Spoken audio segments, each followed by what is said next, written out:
Carter Bryant has an up and down day at the NBA Combine, and what is the next step for the precocious U of A star?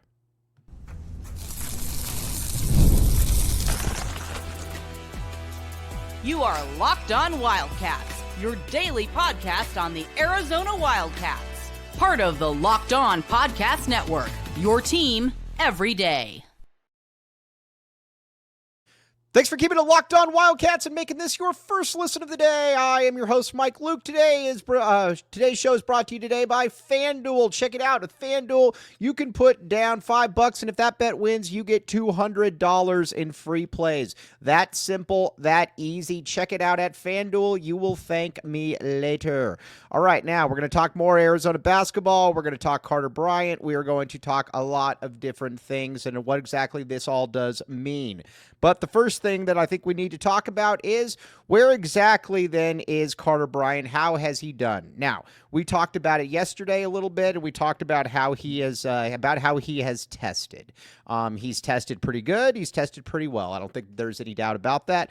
But there's obviously some things too that you could look at and you could say, all right, well, where exactly is the what could he work on? The first thing is that, like we talked about yesterday, he came in at 6'6.5", but probably a little bit shorter than I think people thought. But overall, though, a pretty decent wingspan at 6'11". That is awesome. If you got a wingspan like that, you're going to be able to make up if you're a little bit shorter. So I don't think I think that's a pretty good point.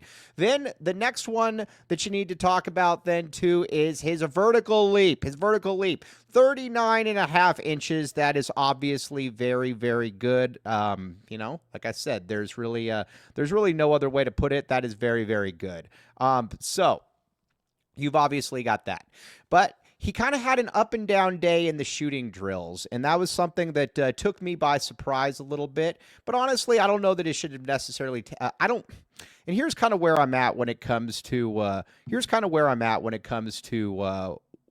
How do I put this? When it comes to shooting.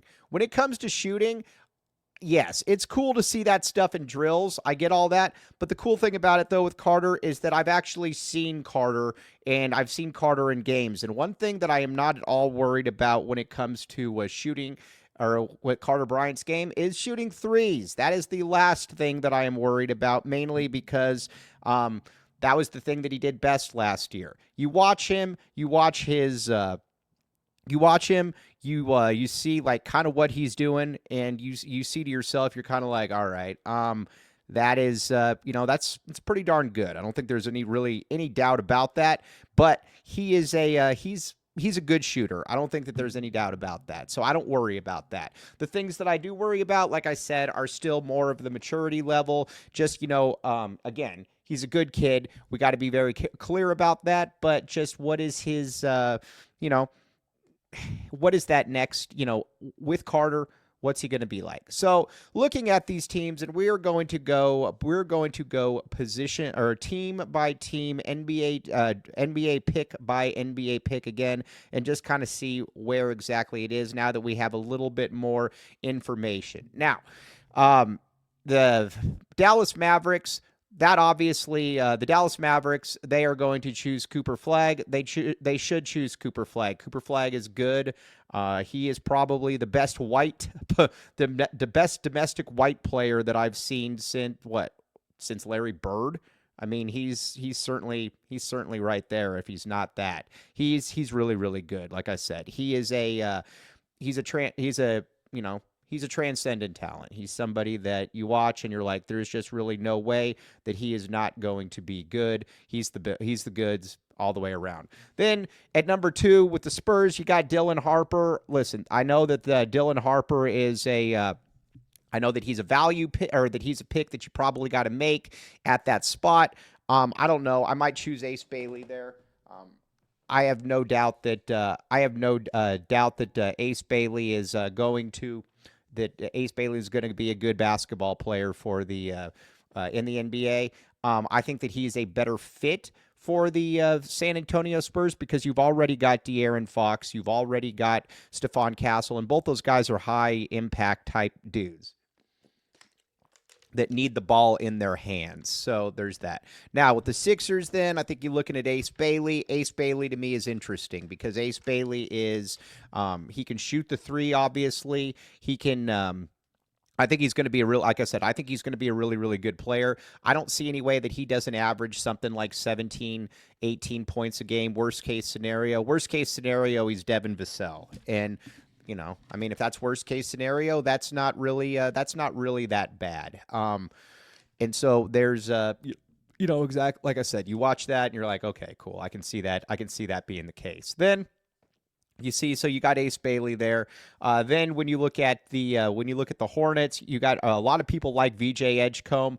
I'm not as big on VJ Edgecombe, mainly because I don't know that he's a super high IQ basketball player, and I also don't know that he is going to that he's ever going to be a great 3-point shooter. Maybe he will be. I don't know. I know that he shot the same percentage as Ace Bailey. I get all that. Edgecombe's got talent for sure.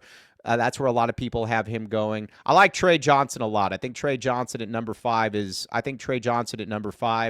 if he's going there, he's really, really good. And we're just kind of reading off the CBS Sports one. But there was a draft, though. There was a mock that had Carter going there, and I think that's I think that's getting way too ahead of ourselves with Carter. I like Carter a lot, as anybody, as everybody basically knows. I like Carter a lot, but if we're talking about the fifth pick. Carter still is kind of a projection, and this is still a guy that averaged 6 and 4 last year, or whatever the case may be. I think that's just too high. I think that's just too high for Carter. I don't know how else to put it. I think that's just too high for Carter. He is, like I said, he's really, really good. But, like I said, I think with Trey Johnson, somebody like that, you have to say that he is he's going to be fascinating for sure.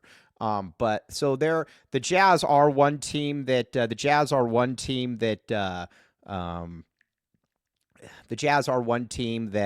you look at and you're like, well, I guess, but I don't really see it. I don't think that, that one to me, that's just way too high, especially when you've got guys on the board that are already really, really good. Then we got the Wizards at 6. I don't want him going to the Wizards. I don't want him doing any of that. I don't want anything to do with the Wizards. The Wizards are a crappy franchise. They've really never been good. And I worry about kind of the Dalen Terry thing there. Do you get lost in translation? Do you get lost in translation? Do you start looking at it and say, okay, I'm not too sure about this one here. I don't like that one. As a matter of fact, I hate that fit for him. I don't think that that's good for him. And like I said, I worry a lot that he could just kind of get lost there. And that's kind of what, I think that's a big thing that you look at and you're like, all right, what kind of is that? Because that just doesn't feel like a good fit. I don't like that one. I need him to go to a good franchise, not a bad franchise. And that's, like I said, that's kind of what worries me. So, like I said, not thrilled about that one. I need him, if he's going to stay in the NBA draft, I need him to go to some place that has a good front office, that has a good plan for him. I don't think that's one of those. Like I said. So then you look at the Washington Wizards, the New Orleans Pelicans. I don't like the Colin Murray Boyles guy. I don't think that he's a very good prospect. He's a 6'7", 245 power forward. That just doesn't do a ton for me. He is I think he's going to be a bust. And not only do I think he's going to be a bust, I think he's going to be a disappointment, and I think it's going to be kind of evident early that that's just not kind of what you're really wanting there. So. Colin Murray Boyles, not big on him. If he goes to the Pelicans, cool. The Pelicans are another bum franchise, so I would not be sad at all if he did not go to the Pelicans, because again, the Pelicans, I watch them and I'm like, yeah, that is not a good franchise. We do not want our Carter there. I think that's the thing, is if Carter goes off to the NBA, I think we all want Carter to excel, and I just don't know that he's going to excel in a place like that. I just don't think that he's really, I don't know that he's got to have a good program. He's got to have a good situation in front of him, and those aren't the ones that you look at and say that's the case. Now we're going to keep going down and down by these mock drafts because there's a lot of interesting things here. But first,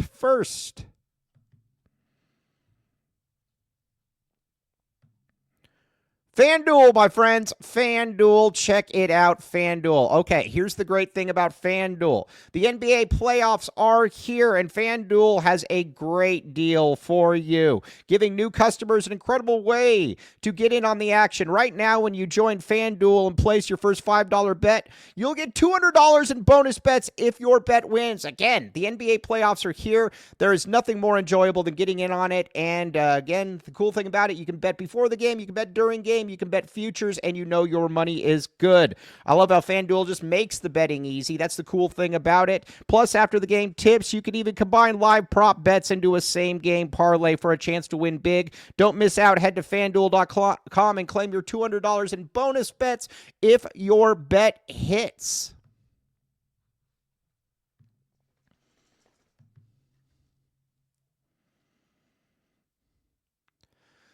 Thanks for keeping it locked on Wildcats and making this your first listen of the day. I am your host, Mike Luke. Okay, now let's talk a little bit. Now about where some of these other teams. Are and where we're really looking at, because again, I don't want the Pelicans. Again, the problem with a lot of these teams is that I don't want Carter to get lost in the shuffle. Because the thing is with Carter, he needs a good franchise around him. And I think he needs, because he's not going to be ready to play immediately. And I think that he's not going to be able to, he's not ready to play immediately. That's something that you've, that's the, how do I put this? That's just kind of what it is. So I need Carter to be able to go to a place where they have a plan for him, and I would. So let's look at a little bit further here. Now, the New Jersey Nets. I like Jeremiah Fears a great deal. I watched him a lot at Oklahoma. That CBS has him going to the New Jersey Nets. That makes a lot of sense for me. I think with when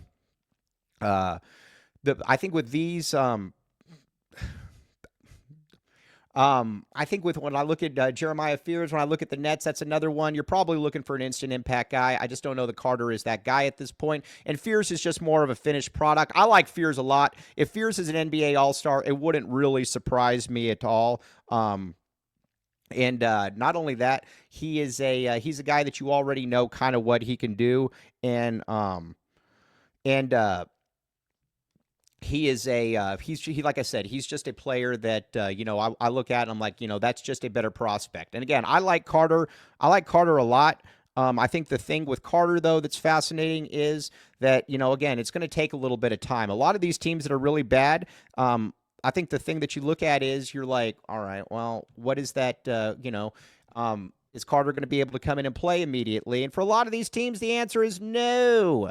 And that is okay because, again, it is going to take him some time. I don't really like that fit with the Nets. So there's that. Then it starts getting interesting. The Raptors. With the Raptors, you're like, okay. The Raptors they're interesting because, you'd always need shooting. It's not a totally awful franchise, so I'm going to sit there and say that. But it's also something where you're like, I don't know exactly. Is this really what's going to work out? I don't necessarily see that. But you're also starting to get to the point as well where you're kind of like, okay, you start looking at it and you're like, all right, that's a little bit easier to figure out. So there's, like I said, there's obviously that. I don't hate that pick as much as some of the other ones. So I will say that. I will say that one. So then when you start getting into the Houston Rockets at 10, Houston, I think, is looking to win now. And I think with Houston, Houston's good. And I think they are looking to win now. And if they don't do that, I think they're looking to get somebody that they could probably trade for a pick or two or something to that effect. I don't look at Houston and think that Carter is probably that guy, but Carter could also be packaged in a deal there. So Houston to me is not a great fit, but they also know what they're doing, so I'm okay on that. Now the Trailblazers, I don't really want him on the Trailblazers, but the Trailblazers got a ton of guards. Obviously, you got Shaedon Sharpe, you got Scoot Henderson, you got Anthony Simons. They're probably going to trade Anthony Simons, and so you look at that and you're like, all right, well, if you're going to trade Anthony Simons, you got your two guards. You need somebody else there as well. All right, the one that I do not want him going to, that I definitely do not want him going to, is the Chicago Bulls. The Bulls are awful. The Bulls are one of the worst franchises in the NBA. It really goes to show you, obviously, how great Michael Jordan was, that he was able to be, he's able to win all that stuff with them there. The Bulls are a joke. The Bulls are awful. And I look at the Bulls and I'm like, yeah, no thanks. Not good on that one. I don't like the Bulls. I think the Bulls stink. And, like I said, I don't want the Dalen Terry situation. I don't want the Dalen Terry situation bubbling to the forefront again, because, you get somebody that obviously wasn't ready. But again, that's not a problem because a lot of guys aren't really ready. But at the same time, though, you watch and you're like, all right, well, we'll see. I don't really want that. Now, the Hawks, I always forget that the Hawks exist. The Hawks are an interesting team here, because the Hawks are they're not bad, but they're not good, and they're never going to be good. And that's the thing that is interesting about the Hawks. They're just never going to be good. You can develop there, I think, but you're probably going to be developed for somebody else down the road.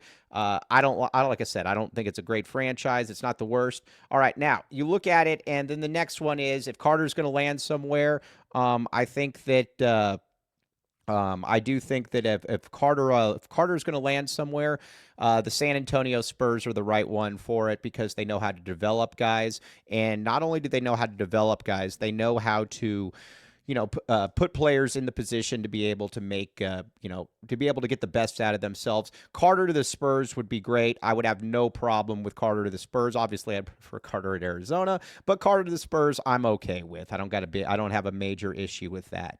Then the next one, though, that you look at and you're like, all right, what's that next step?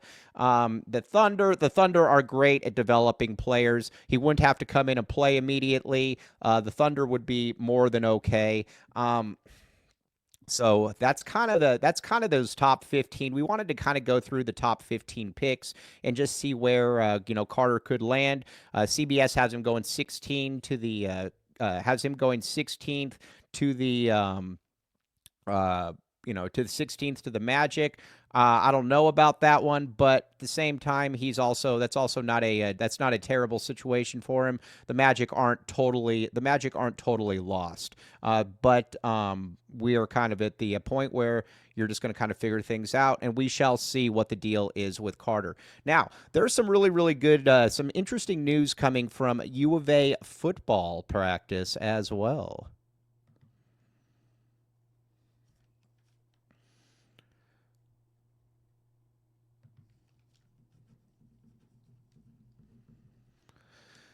Thanks for keeping it locked on Wildcats and making this your first listen of the day. I am your host, Mike Luke. All right, now let's talk a little bit about some U of A football. First of all, one thing that we know now is that the running back room is absolutely loaded. The running back room is loaded, and that's obviously something that Alonzo Carter is going to do a really, really good job.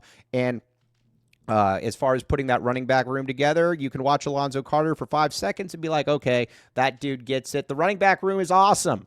And he's, like I said, he's done a very, very nice job of putting that together. You got somebody like Quincy Craig, who probably should have been a little bit higher rated coming out of high school. At Portland State, he was good. Quincy Craig is the man. He's like I said, he's a good basketball player. Quincy Craig can do a lot of different things on the field. And then you got Risano. Risano is running back number one going into the camp. Risano is you watch him and he looks the part. He looks the part. You can tell why he is why he was a number one back option for the U of A, and why he was a top 10 prospect. He, along with Ismail Mahdi, that's a good running back unit. I will definitely put that running back unit up against about anybody out there because of, like I said, of what they can do. It's a great unit. There's no doubt about it. You watch that unit and you look at some of those players and you're like, man, there's a lot to like about that entire team. So I like that one a lot. I like what we're watching. I like what we're also seeing too as far as the wide receivers. Like I said, I'm going to keep going with this with the wide receivers. This is a unit that is good. Again, this is going to come down to the O-line, but Chris Hudson I think was probably the one player that you're like, all right, I didn't know that he was going to be able to do all this. He was an absolute stud. Watching him moving forward, you can just tell that Chris Hudson, that dude knows exactly what he is doing. He is big, he is fast, he is physical, and he's going to cause a lot of problems for a lot of different teams. He's good. I mean, he's just really, really good, and there's really no other way to put it other than that.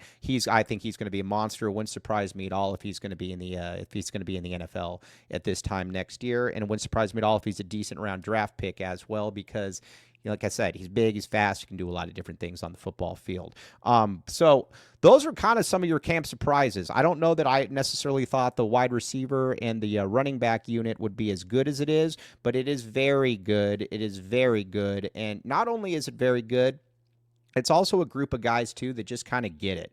You watch them, and everybody just seems to kind of be on the same page. And when you got guys that are all on the same page, that's exciting to watch. From a fan perspective, last year, you didn't have an identity. You didn't have really any identity whatsoever. And I think that's what really kind of frustrated so many U of A fans is that, you watch it and you're like, how do you go into last season without having any kind of identity whatsoever? And I think that's what frustrated so many folks is that there wasn't that. And I think that people were just kind of wondering, why is this the case? Why is this not, why is this, you're going into there. Seth Dagey has it now. But again, a lot of it's going to be the offensive line. Are you able to get the ball out early? Are you able to do a lot of those different things? Because if you can't protect, if you can't get the ball out early, then Noah Fafita could also just be a tackling dummy. So, but I think Noah is really enjoying life again. I think Noah's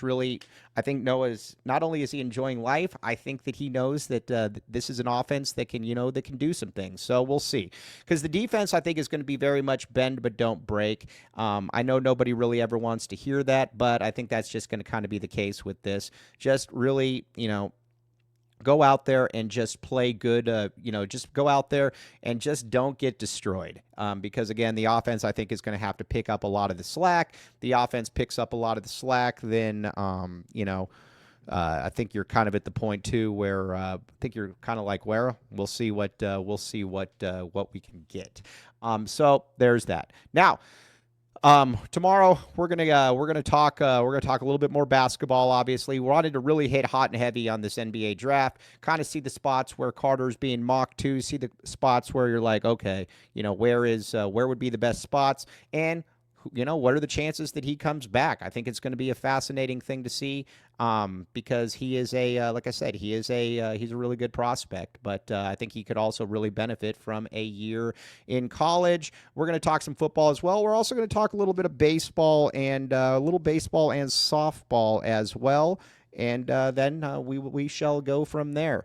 But as always, very, very much appreciate you all making Locked On Wildcats your first listen of the day. Again, off season, going to have a lot of scuttlebutt, a lot of rumors, all of that stuff in here. You have a great rest of your day, though, and like I said, we will be back with you tomorrow. I'm Mike Luke, and you have been listening to Locked On Wildcats, your team every day.